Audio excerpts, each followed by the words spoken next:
नमस्कार. यावर्षी महाराष्ट्र एज्युकेशन सोसायटीने पर्यावरणपूरक रक्षाबंधन साजरा करायचं असं ठरवलेलं आहे. आपण सर्वजण जाणतो की रक्षाबंधन उत्सवाचा मूळ हेतू काय की बहीण ही भावाला राखी बांधते आणि भाऊ हा त्या बहिणीचं रक्षण करेल अशी संकल्पना त्याच्या मागे आहे.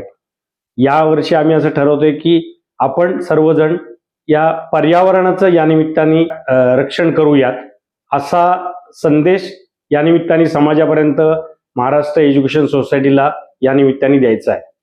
त्याच्यासाठी आम्ही एक उपक्रम या वर्षी हाती घेतलाय.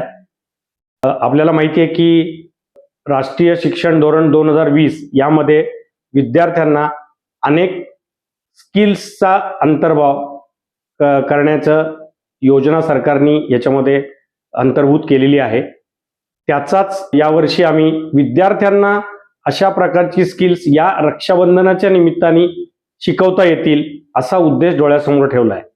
याच्यामध्ये ह्या ज्या रक्षा आहेत त्या आपल्याला माहिती आहे आज बाजारामध्ये अनेक प्रकारच्या राख्या या वेगवेगळ्या पदार्थांपासून किंवा वस्तूंपासून बनवलेल्या आपल्याला मिळतात. याचा उद्देशच पर्यावरण रक्षण असा असल्यामुळे यावर्षी आम्ही बांबूपासून तयार केलेल्या राख्या या सर्व समाजामध्ये उपलब्ध व्हाव्यात आणि पर्यावरणाचं रक्षण जतन आपल्याकडनं व्हावं हा उद्देश डोळ्यासमोर ठेवलाय. मग याच्यासाठी मेळघाटामध्ये जे आपले आदिवासी बंधू भगिनी आहेत ते अशा प्रकारच्या बांबूपासून तयार केलेल्या राख्या या गेल्या अनेक वर्ष तयार करून आपल्याकडे पाठवतात. त्यांना या निमित्ताने थोडीशी मदत व्हावी, कारण मेळघाटामध्ये खूप दुर्गम तो प्रदेश आहे आणि तिथे दुसरं कसलंही उत्पन्नाचं साधन नाही. या निमित्ताने त्या सर्व बंधू भगिनींना काहीतरी रोजगार मिळेल, त्यांचा उदरनिर्वाह त्याच्यावर पुढे चालेल या दृष्टीने त्यांना पण एक सपोर्ट म्हणून या गोष्टीचा फायदा होईल.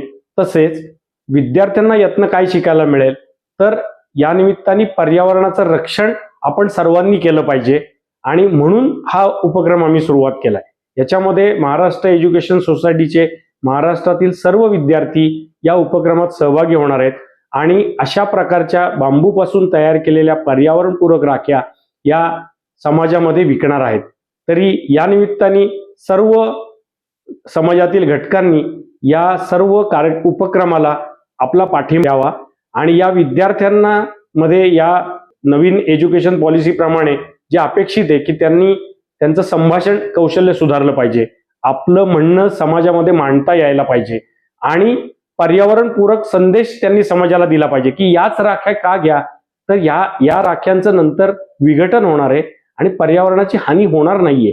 कदाचित बाहेर उपलब्ध असलेल्या अनेक राख्या अशा आहेत की ज्याचं विघटन होत नाही, अननोईंगली आपण पर्यावरणाचं रक्षण करत नाहीये. तर अशा प्रकारच्या राख्या जर आपण या उत्सवाच्या निमित्ताने वापरल्या किंवा आपण भेट दिल्या, आपण तयार केल्या तर या निमित्ताने पर्यावरणाला पूरक असं गोष्ट आपल्याकडून प्रत्येक नागरिकाकडून घडेल असं मला वाटतं आणि विद्यार्थ्यांना पण या निमित्ताने काही गोष्टी शिकायला मिळतील ज्या समाजाकडून शिक्षण हा पण एक त्या नॅशनल एज्युकेशन पॉलिसीचा एक भाग आहे जो या निमित्ताने विद्यार्थ्यांना शिकता येईल. मार्केटिंगची नवीन स्किल्स त्यांना कळतील आणि अनेक ठिकाणी असं होऊ शकतं की ह्याचे काय प्लस पॉइंट आहेत, काय मायनस पॉइंट आहेत हेही विद्यार्थ्यांना या निमित्ताने शिकता येईल, समजून घेता येईल आणि सांगता पण येईल.